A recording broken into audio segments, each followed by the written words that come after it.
She thought she was fighting alone, using her art to pay for treatment.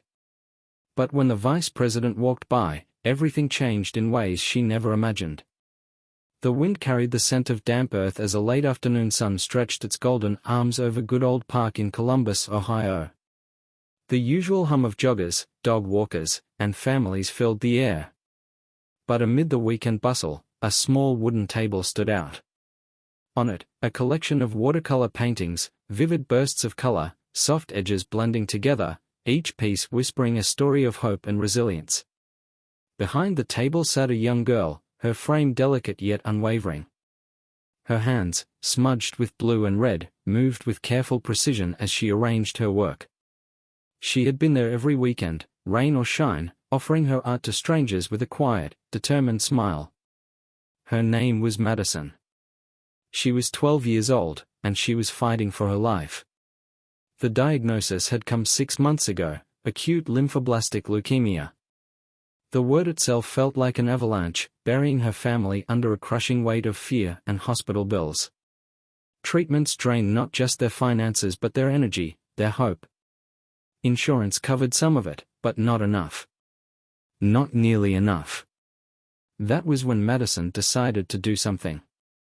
She had always loved to paint. Ever since she could grip a brush with her tiny fingers, she turned blank pages into worlds of color. At first, she painted just to escape. The sterile walls of the hospital room disappeared when she dipped her brush into a swirl of blue. The beeping machines faded when she traced the soft curve of a sunrise. But then, she had an idea. "What if I sell my paintings?" she had asked her mother one evening. Even just a little money could help. Her mother hesitated, knowing how exhausted her daughter already was. But she also saw the light in Madison's eyes, the need to fight, to contribute, to feel like she had some control over what was happening to her body. So they made it happen. Every weekend, Madison and her mother set up the table in the park. At first, people walked by, offering polite nods or small smiles. But soon, curiosity turned into something more. A few stopped, drawn in by the raw emotion in her work. Then more. Some simply admired the paintings. Others purchased them, leaving behind words of encouragement or quiet donations. "Did you paint this one?" an elderly woman asked one day, pointing to a piece depicting a lone tree against a stormy sky. Madison nodded. "Yeah. It's about standing strong, even when things get really hard." The woman blinked rapidly, then pulled out her wallet. But not everyone understood. Some assumed it was a school project. Others questioned if the paintings were really hers. One man scoffed, shaking his head. "Cancer? A little dramatic, don't you think?" Madison's mother stiffened. But her daughter simply lifted her chin. She had heard worse, from the whispers at school, from kids who didn't understand why her hair was gone or why she missed so many days. She refused to let it shake her. But that afternoon, something happened that neither she nor her mother could have ever expected. The sun was beginning to dip lower in the sky when a black SUV pulled up along the curb. The SUV door opened, and for a moment, Madison didn't pay much attention. She was focused on a brushstroke, deepening the orange hues of a sunset she had been working on. But then murmurs rose from the crowd. A few people turned, eyes widening. She glanced up and saw a man stepping out, his tall frame moving with an air of purpose. He wasn't dressed like the businessman who sometimes wandered through the park. No stiff suit. No distant expression. He wore a navy blue jacket, hands tucked into his pockets, his gaze scanning the scene with quiet curiosity. Madison didn't recognize him right away. Her mother did. "Madison," she whispered, leaning in. "That's JD Vance." The name sounded familiar. Her mother had mentioned him before, a politician, the vice president, someone important, someone whose face had been on the news. But at that moment, he was just another person walking through the park. And then he stopped, right in front of her table. Madison wiped her fingers on the edge of her sweatshirt, unsure of what to say. She was used to speaking with strangers, but this felt different. He was looking at her paintings. Not just glancing, but really looking. His eyes lingered on each one, moving from the soft pastels of a meadow to the deep blues of an ocean wave. Then, he picked up a small canvas near the edge of the table. The Phoenix. She had painted it late one night, unable to sleep after a particularly painful treatment. The bird's wings stretched wide, bursting with gold and crimson, rising from a bed of smoldering ash. It was her favorite piece. And she almost hadn't brought it. "This is yours?" Vance asked, turning the painting slightly in his hands. Madison nodded. "Yeah." He studied it for a long moment, then glanced at her. "Tell me about it." She swallowed, glancing at her mother, who gave her an encouraging nod. "It's about getting back up," she said, "even when you feel like everything's falling apart." His expression changed just slightly, but she caught it, like something had struck a chord. "My grandma used to say something similar," he murmured. "You don't let the world decide when you're finished. You decide that for yourself." Madison nodded, understanding exactly what he meant. For a few seconds, there was silence. The noise of the park faded into the background. A small crowd had gathered, curious about the interaction, but Madison barely noticed. Then Vance turned to her mother. "How much for the painting?" Her mother hesitated. Madison had priced it at $40, but something about the way he asked made it feel like money wasn't the point. Before her mother could answer, Madison spoke up. "I was asking for 40, she said, "but really, whatever you think is fair." Something flickered across his face, something close to admiration. Vance reached into his wallet and pulled out a crisp $100 bill. He set it on the table. But before Madison could react, he added another. And another. Then, without a word, he turned to his security detail, motioning for one of them. The man stepped forward, and Vance spoke quietly.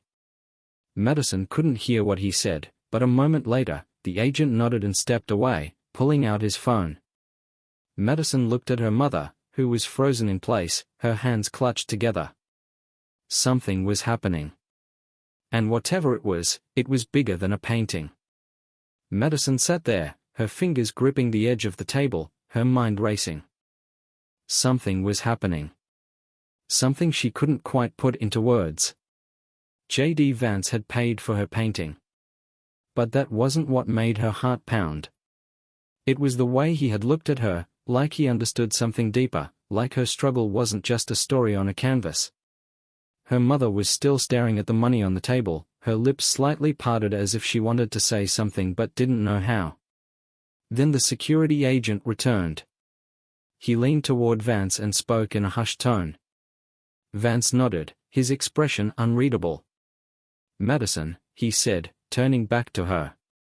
"You've got quite a talent. And more than that, you've got fight." She swallowed, not sure how to respond. He glanced at her mother. "Do you mind if I ask, how's the fundraising going?"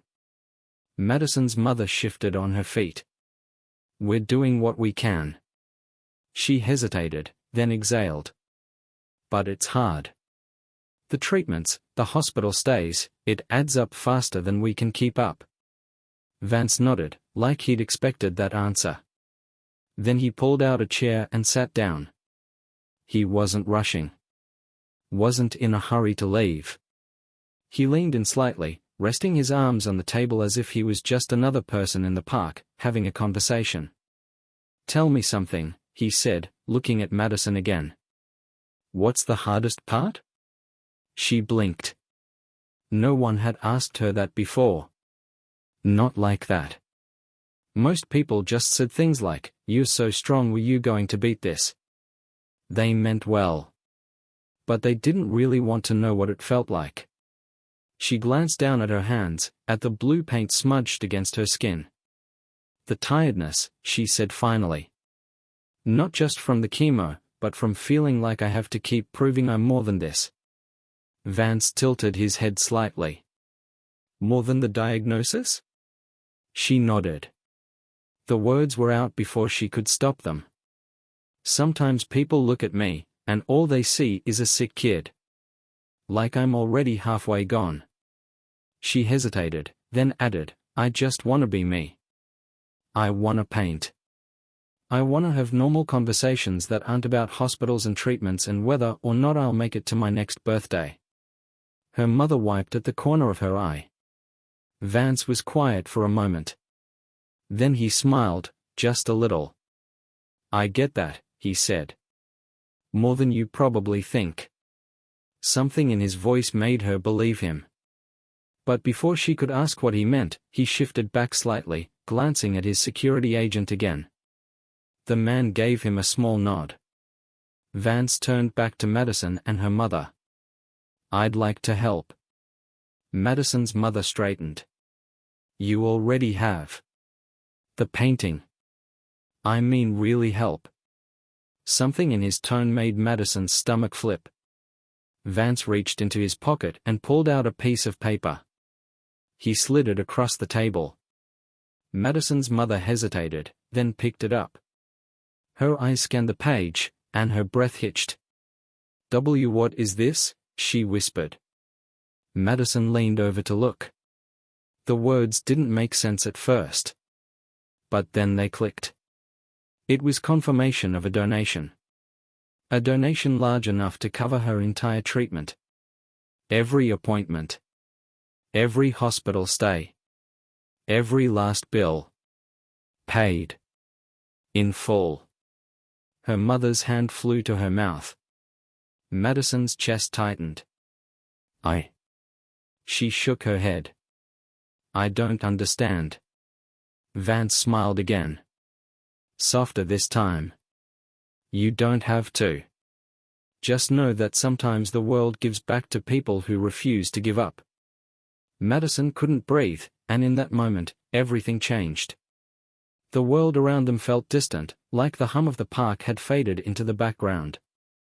Madison's mother clutched the paper with trembling fingers, her lips slightly parted, searching for words that wouldn't come.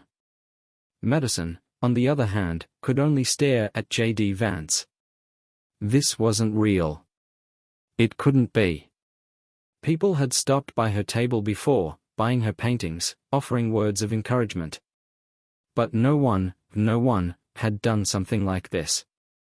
Vance must have noticed the disbelief in her eyes because he leaned forward slightly, resting his elbows on the table. I know this might feel overwhelming, he said, his voice calm, steady. But you deserve a fighting chance. And if what I can give makes that fight a little easier, then it's worth it. Madison opened her mouth, then closed it. Her chest felt tight, but not in the way it did after a round of chemo. This was different. But why? The question slipped out before she could stop it. Vance stuttered her for a moment, then exhaled through his nose. Because I've seen what it's like when people fight and don't get the help they need. My mom, she struggled a lot when I was a kid. Life wasn't easy, and there were times when I didn't know if we'd make it.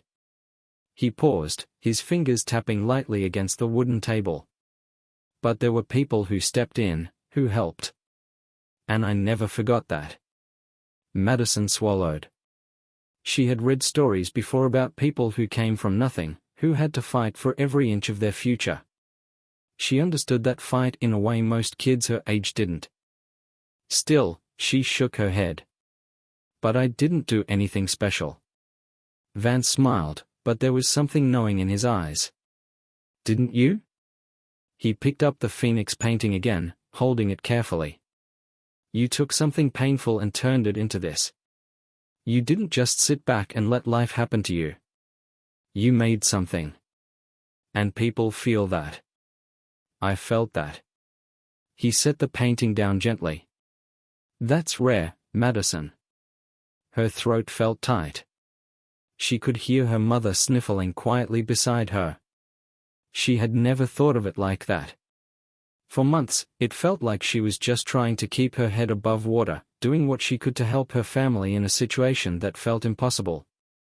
But now, looking at the man sitting across from her, she realized, someone had noticed. Someone had seen her. Vance checked his watch, then let out a small sigh. I wish I could stay longer, but I have another engagement I can't miss. Madison didn't want him to go. Not because he was the vice president. Not because of the donation. But because, for the first time in a long time, she felt like someone understood. She took a deep breath. Will you, keep the painting? Vance's brow furrowed. Then he nodded. Of course.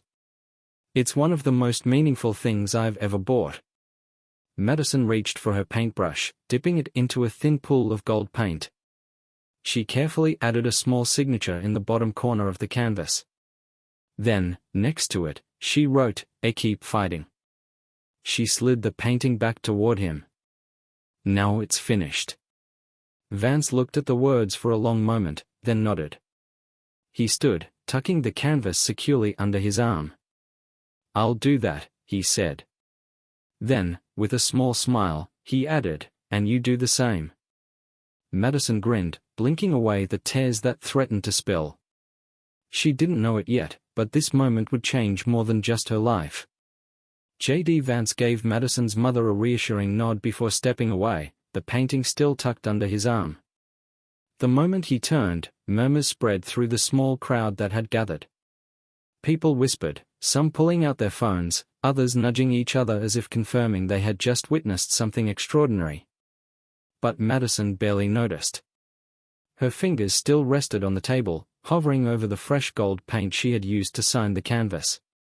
The world felt heavier, yet lighter, at the same time. Her mother exhaled sharply, pressing a hand to her chest. Did that just happen? Madison's voice was quiet. I think so. Then, before either of them could process it further, one of the security agents approached. He wasn't holding a phone or speaking into an earpiece like before. Instead, he handed Madison's mother a sleek black card with embossed gold lettering.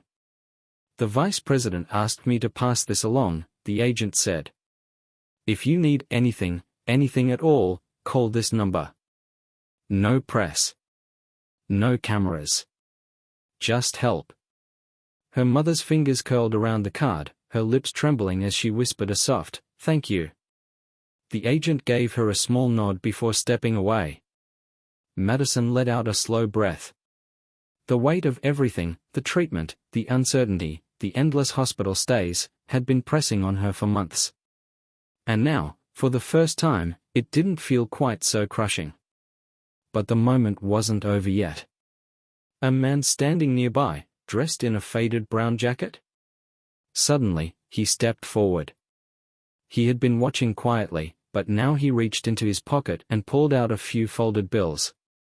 He placed them on the table without a word.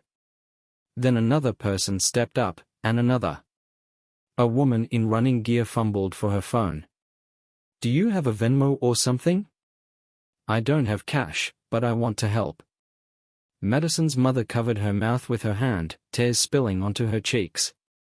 It was like a dam had broken. The moment people realized they could do something, they did. A young couple bought 2 paintings, even though they admitted they had no space to hang them. A college student left a $20 bill and walked away without taking anything, just shaking his head like he had no words. Madison looked around, overwhelmed. She had spent months fighting this battle, feeling like she had to do it alone. And now, people were stepping up beside her. She turned to her mother. This is real, right? Her mother laughed through her tears, pulling her into a tight hug. It's real, baby. It's real. But even as Madison clung to her mother, her heart pounded with disbelief and gratitude. She had no idea just how far this moment was about to reach.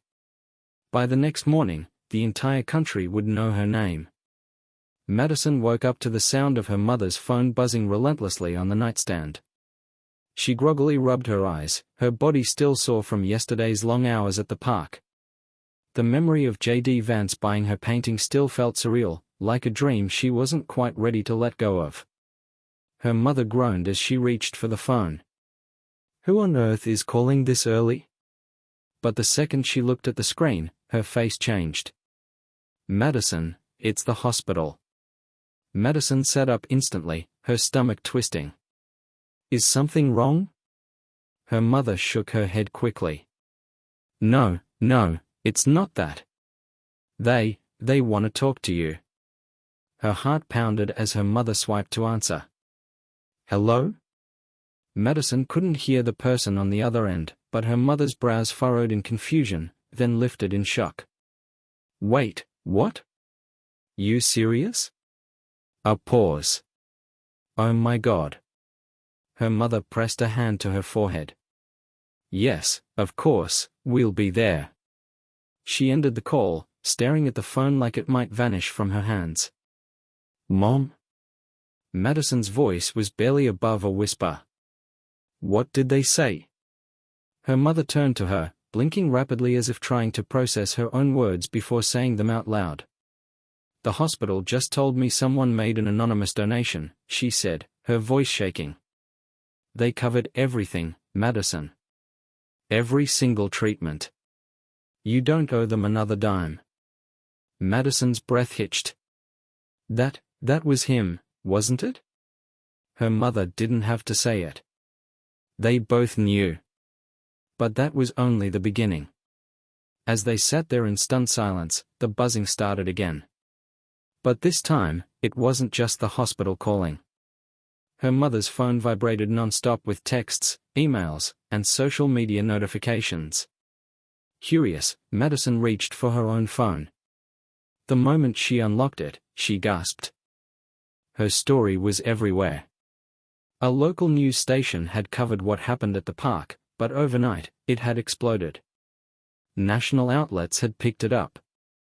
People were sharing videos, retelling the moment JD Vance had bought her painting and quietly ensured she'd get the treatment she needed. And the donations? Madison's hands shook as she opened her fundraising page. The number had skyrocketed. Thousands of people, total strangers, had contributed. Some left messages of encouragement. Others simply gave what they could. Tears filled her eyes as she scrolled through the names. Teachers. Parents. Students. Cancer survivors.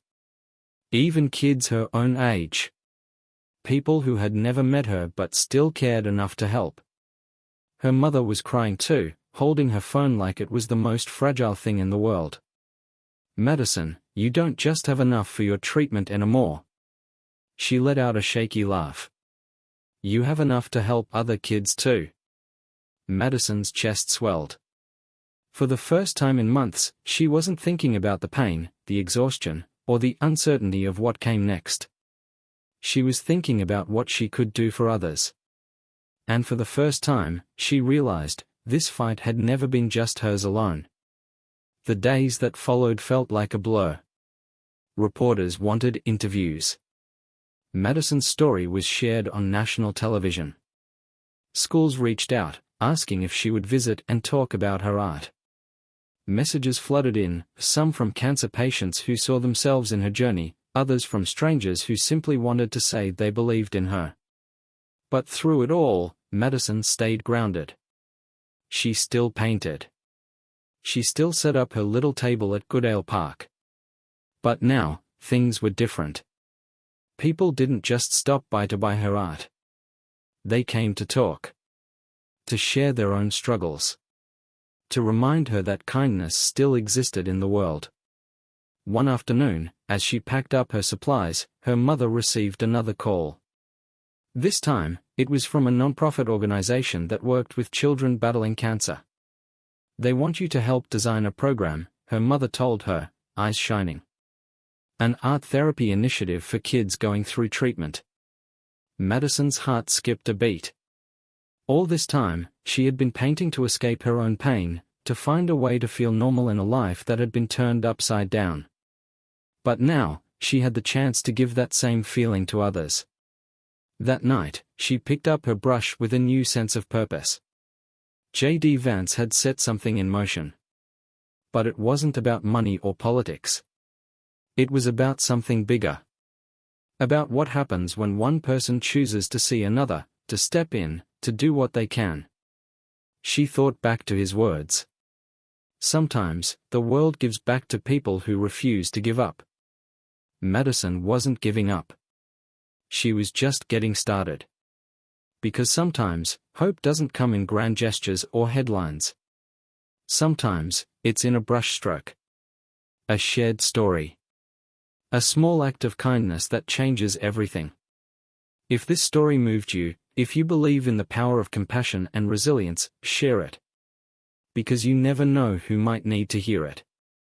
And if you ever wonder whether a single person can make a difference, Madison is living proof that they can.